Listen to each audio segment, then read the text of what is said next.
How long did you spend on this book? Half of my adult life. Well, you've been writing it really since you were a child, but... Right, but no, I mean, I wrote it like, it was 3 times. Yeah. But it was never right. Yeah. Until the last time, and I think if I'd done it 4, it would have been perfect. What happens when a woman who's conquered the world is left alone with her memories? Cher, an icon who redefined music, film, and fame, has built a fortune worth millions. But behind the glittering legacy lies a story of heartbreak, family fractures, and quiet reflection. As she nears 80, her wealth can't mend old wounds or bring back lost time. When Cher leaves it all behind, it won't just be the money that brings tears. It will be the life she lived, the battles she fought, and the loved ones left to carry both her riches and her regrets. The making of an icon, Cher's humble beginnings. Before she was the one-name legend, Cher was just Sherilyn Sarkisian, a girl from El Centro, California, born on May 20th, 1946. Her life didn't start with red carpets or flashing lights. Her mother, Georgia Holt, was a dreamer herself, a part-time model and actress who believed her daughter was destined for more. Her father, John Sarkisian, battled addiction and drifted in and out of their lives. When her parents split, it was Georgia who held everything together, raising Cher with love, grit, and a strong belief in self-reliance. Cher grew up in a home where money was always tight.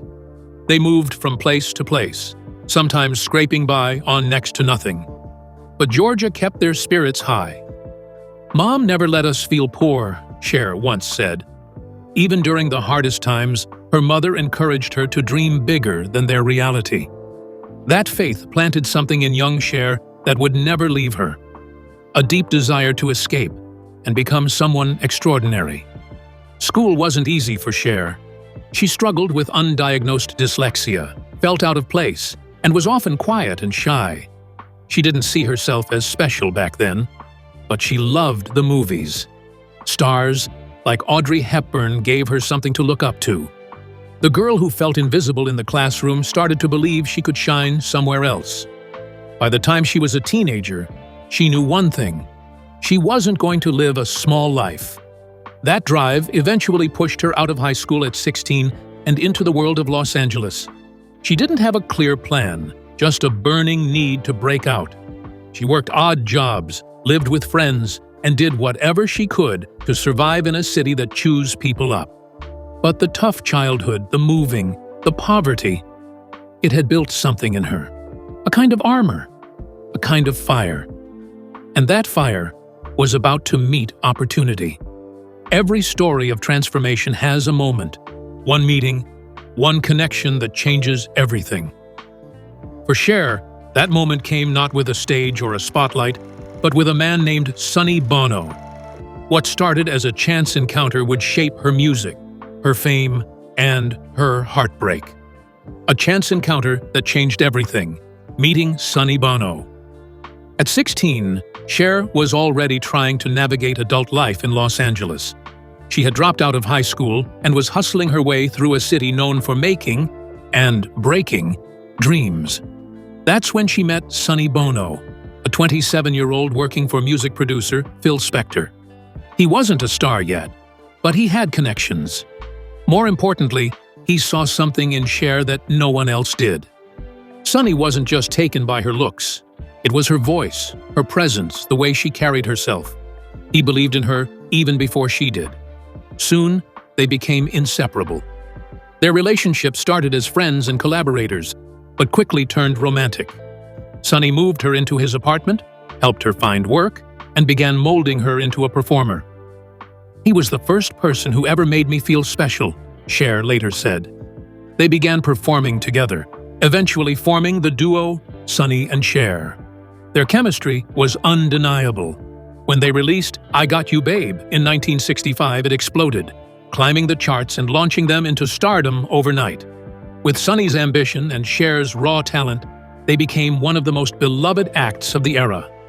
Their style, bohemian, playful, and real, was a hit with a generation searching for something new. But behind the scenes, Sonny was controlling.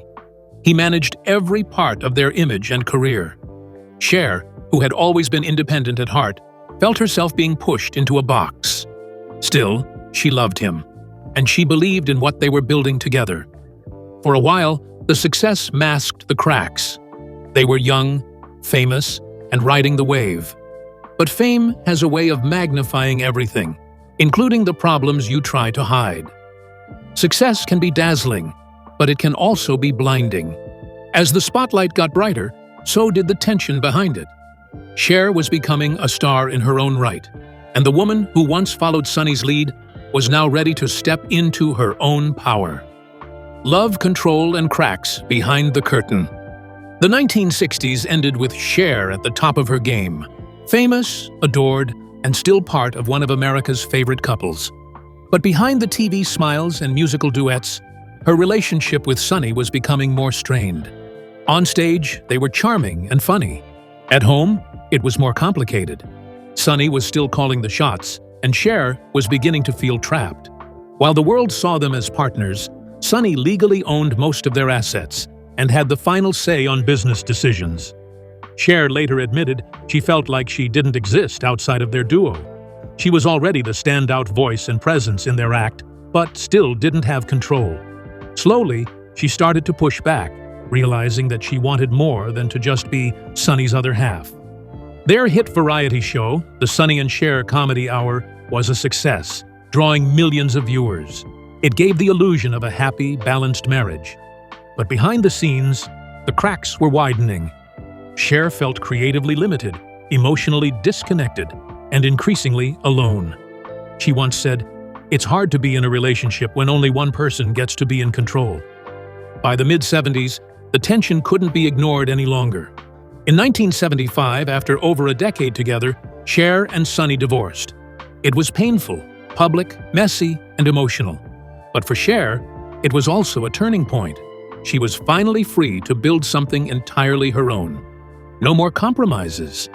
No more shadow. This wasn't just the end of a relationship. It was the beginning of Cher becoming Cher. Not just a singer, but a force. Sometimes, freedom comes at the cost of everything familiar. With Sonny behind her, Cher stepped into the unknown. No guarantees, no safety net. But what came next would prove that her story wasn't about surviving the past. It was about owning the future. Rising from the ashes. Cher's solo stardom. After her divorce from Sonny in 1975, many people thought Cher's career would fade. In those days, women in entertainment were often seen as extensions of their male partners. But Cher wasn't about to become a footnote in Sonny's story. She was ready to write her own.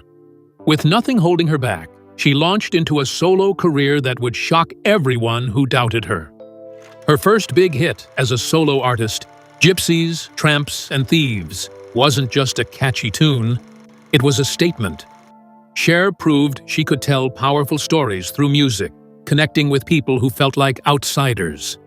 Songs like Half-Breed and Dark Lady followed, each one pushing boundaries and showing off her ability to mix theatrical flair with emotional depth. She didn't just sing songs, she lived them on stage. But the road wasn't smooth. Critics often dismissed her as just a fashion icon or a product of her past with Sonny. The tabloids were obsessed with her love life, turning every date into a headline. Cher once joked, "If I could have a relationship with the press, I'd marry them. They never leave me alone." Through it all, she stayed focused, using the media attention to fuel her brand rather than letting it break her. Her personal life may have been chaotic, but Cher never lost sight of who she was becoming. The 1970s were about survival, but the late 70s became a time of transformation. She wasn't just singing for fame anymore, she was performing to prove a point. That she didn't need anyone to define her success. And just when people thought they had her figured out, Cher set her sights on something even bigger than music. For most stars, conquering one industry is enough, but Cher never settled for enough. As the curtain closed on her early music career, another stage was calling, one with even higher stakes, brighter lights, and tougher critics, Hollywood. From pop star to Oscar winner, conquering Hollywood. When Cher announced she wanted to act, Hollywood rolled its eyes. Many thought she was just another singer trying to dabble in film. But Cher wasn't interested in being a celebrity. She wanted to be taken seriously as an artist. She knew it wouldn't be easy. "I don't want to be remembered as someone who just wore weird clothes," she once said. "I want to be remembered for what I can do." Her early roles in the late 70s and early 80s were met with skepticism. But Cher kept pushing, determined to show that beneath the glamorous image was real talent. Her breakthrough came in 1982 with "Come Back to the Five and Dime, Jimmy Dean, Jimmy Dean." Critics were stunned. Cher could act, and she could act well. Suddenly, people weren't laughing anymore. By 1985, Cher delivered a powerhouse performance in Mask, playing a tough, loving mother. The role earned her a Golden Globe and cemented her place as a serious actress. She poured her personal struggles into that character, saying later, "I knew what it felt like to fight for something when the odds were against you." Her ability to channel raw emotion made her unforgettable on screen. Then came Moonstruck in 1987, the film that would define her acting career. Playing Loretta Castorini, Cher showed her comedic timing and dramatic depth, winning an Academy Award for Best Actress. That golden statue wasn't just a trophy, it was validation. She had gone from a teenage runaway to a music star, and now an Oscar-winning actress. Cher had done what few ever could. She reinvented herself and conquered two worlds. But with every rise comes new challenges. Fame can open doors, but it also invites the world to watch your every misstep. As Cher's star shined brighter than ever, the shadows of scandal, heartbreak, and personal loss began to creep in. Scandals, headlines, and heartbreak. By the late 80s, Cher wasn't just a star. She was a phenomenon. But while her professional life soared, her personal life was splashed across tabloids week after week. Every relationship, every decision became front-page news. Her romances with famous names like Gene Simmons and Val Kilmer kept gossip columns busy. Cher once laughed, "I've dated every famous man, at least according to the magazines." Behind the jokes, though, was a woman struggling to find real connection in a world that never gave her privacy. The constant media attention made it nearly impossible to maintain a stable personal life. Relationships came and went, often ending under the pressure of public scrutiny. Cher valued her independence too much to stay in anything that didn't feel right, but the loneliness that followed wasn't easy. Then, in 1998, tragedy struck. Sonny Bono, her former partner in both life and career, died in a sudden skiing accident. Despite their complicated history, Sonny had been a huge part of her story. His death hit Cher harder than anyone realized. She spoke at his funeral, delivering a heartfelt eulogy that revealed just how much he had meant to her. "We were Sonny and Cher," she said. "It was like one person." That same year, amidst her grief, Cher released Believe, a song that would redefine pop music and her own legacy.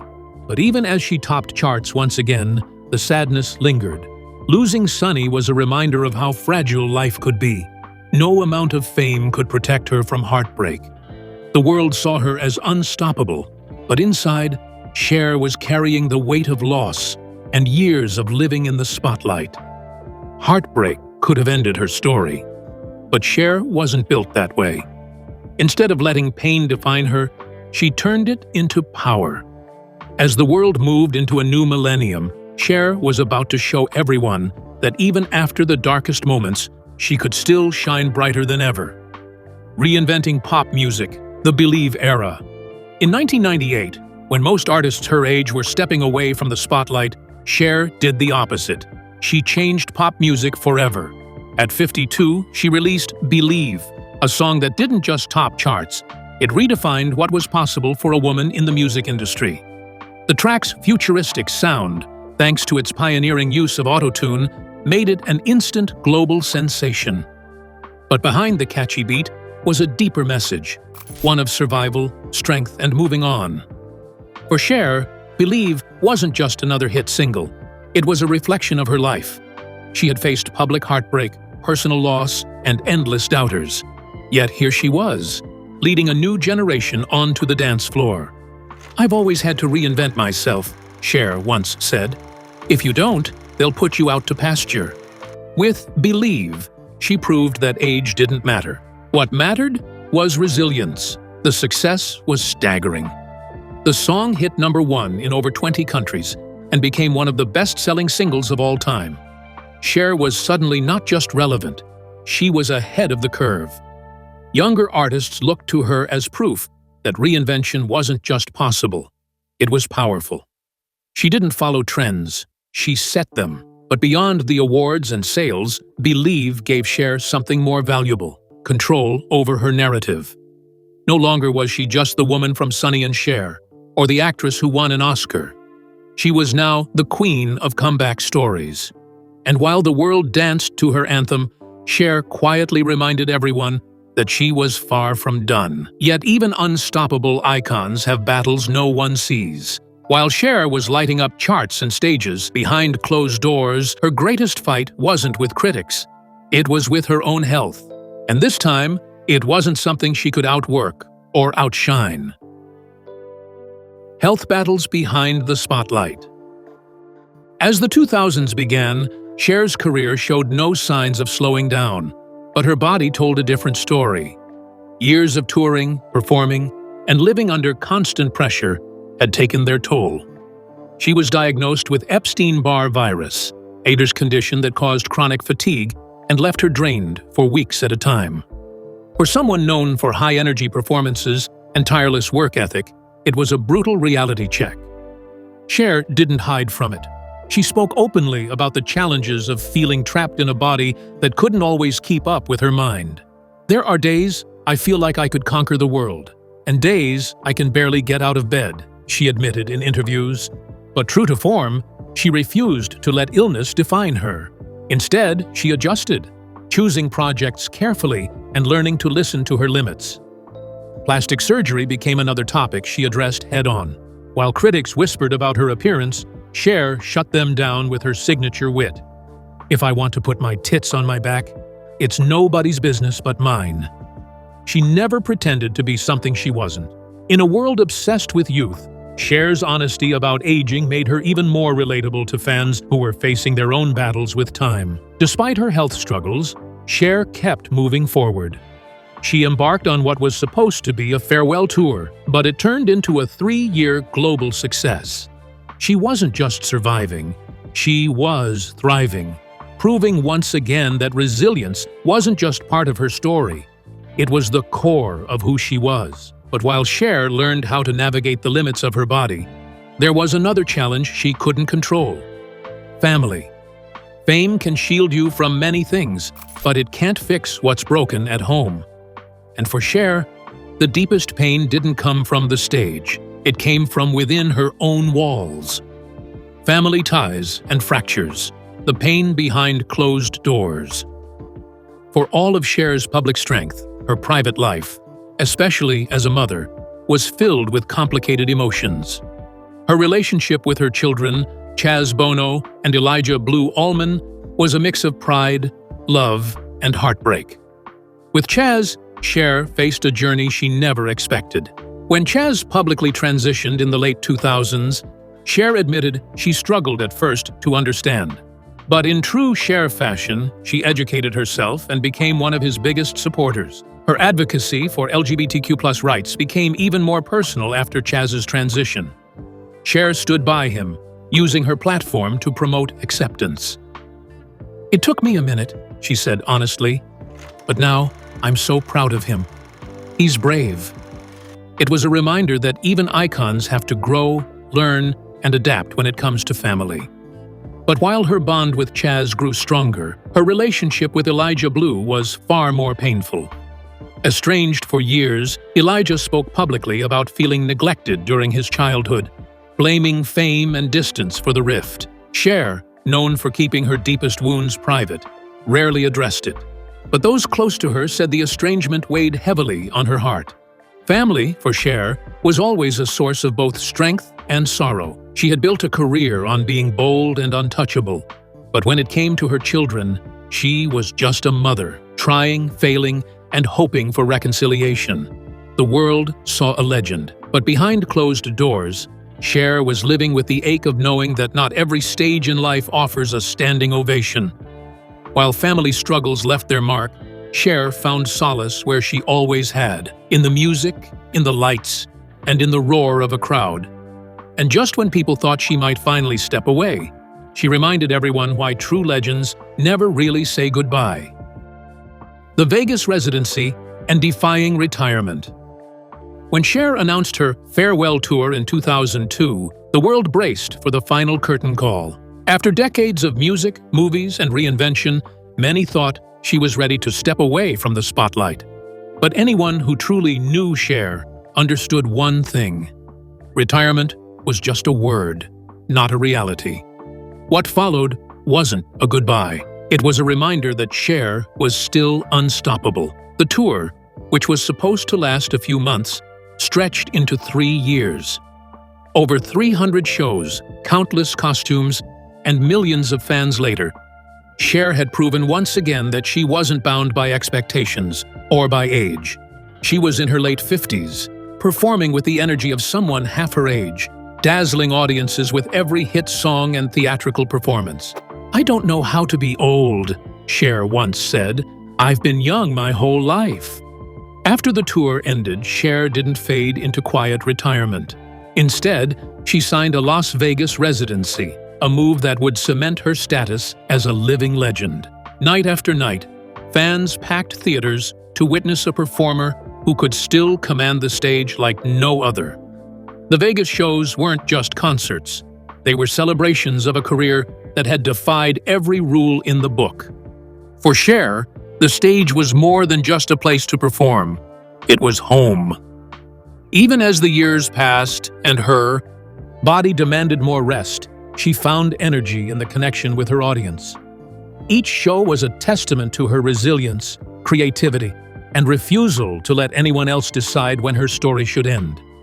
But when the lights dimmed and the crowds went home, Cher returned to a very different world. Behind the glitter and applause was a quiet Malibu mansion, where the echoes of fame faded and the reality of solitude began to set in. Loneliness in a Malibu mansion. The cost of being Cher's Malibu estate is nothing short of breathtaking. A sprawling home perched above the Pacific Ocean, filled with memories, awards, and artifacts from a lifetime of success. But for all its beauty, the mansion also became a symbol of something far more human: loneliness. After decades of living in the public eye, Cher often found herself surrounded not by people, but by silence. She spoke candidly about the isolation that crept into her life as she grew older. Friends from her generation were passing away. Relationships had come and gone, and even family ties were strained. "Sometimes I feel like the last of my kind," she admitted, reflecting on an era of stars who lived big, bold lives, most of whom were no longer around to share the memories. The passing of her mother, Georgia Holt, in 2022 was a devastating blow. Georgia had been more than just a parent. She was Cher's anchor, her biggest supporter, and the person who taught her how to survive in a world that wasn't always kind to dreamers. Losing her left a void that no amount of fame or fortune could fill. The house in Malibu, once a lively retreat, became quieter, filled with reflections of a past that felt both triumphant and bittersweet. Yet, even in solitude, Cher's spirit never fully dimmed. She stayed active on social media, sharing thoughts, jokes, and political opinions with her fans. Her Twitter feed became a window into her world, a mix of humor, sharp wit, and moments of vulnerability. It was clear that while she was alone at times, she was never truly disconnected from the millions who still adored her. In that quiet space between fame and reflection, Cher began to realize that her greatest legacy wasn't in the records sold or awards won, but in the impact she left on the world. A fortune far greater than money was already in motion. A fortune beyond money, Cher's legacy of impact. When people talk about Cher's fortune, they often think in numbers. Her estimated $360 million net worth, her properties, her royalties. But for Cher, wealth was never just about money. Her true fortune was measured in influence, resilience, and the countless lives she touched through her art and activism. Throughout her career, Cher used her voice for more than singing. She became a champion for causes close to her heart, whether it was LGBTQ+ rights, climate change, or animal welfare. One of her most notable efforts came in 2021 when she played a key role in rescuing Kavan, known as the world's loneliest elephant, from a neglected zoo in Pakistan. It wasn't a publicity stunt. It was a genuine act of compassion that made international headlines. "I've been given a voice, and I'm going to use it," Cher said. Her Broadway biographical musical, The Cher Show, also highlighted the depth of her legacy. It wasn't just a celebration of hit songs and flashy costumes. It was a story of survival, reinvention, and standing tall in the face of adversity. Young audiences who hadn't grown up with Cher discovered a woman who refused to be boxed in by anyone's expectations. Cher's influence extended to younger artists too. Stars like Lady Gaga, Madonna, and Pink openly credit her as a trailblazer who made it possible for women to be bold, outspoken, and unapologetically themselves in the entertainment industry. Cher's fortune, in the end, was this ripple effect, a lasting cultural impact that no amount of money could buy. But even as her legacy was sealed, there was a quiet sadness that lingered. As Cher faced her later years, thoughts of family, loss, and what she'd leave behind became harder to ignore. And when the time comes, it's not just her fortune that will bring tears. It's the story of a woman who gave everything, yet still longed for peace. Facing the sunset, reflection, regret, and the tears of those left behind. As Cher moves closer to her 80th birthday, her days are no longer filled with the constant rush of tours and movie sets.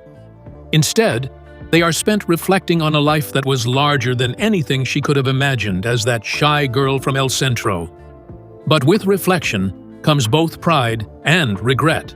Despite her incredible achievements, Cher has been open about the personal costs of fame. She's spoken about relationships that didn't last, opportunities she passed on, and the emotional weight of living life in the public eye. "I've been up and down so many times I feel like a human yo-yo," she once said. But even with the lows, Cher never let herself be defined by them. Her relationship with her children remains complex.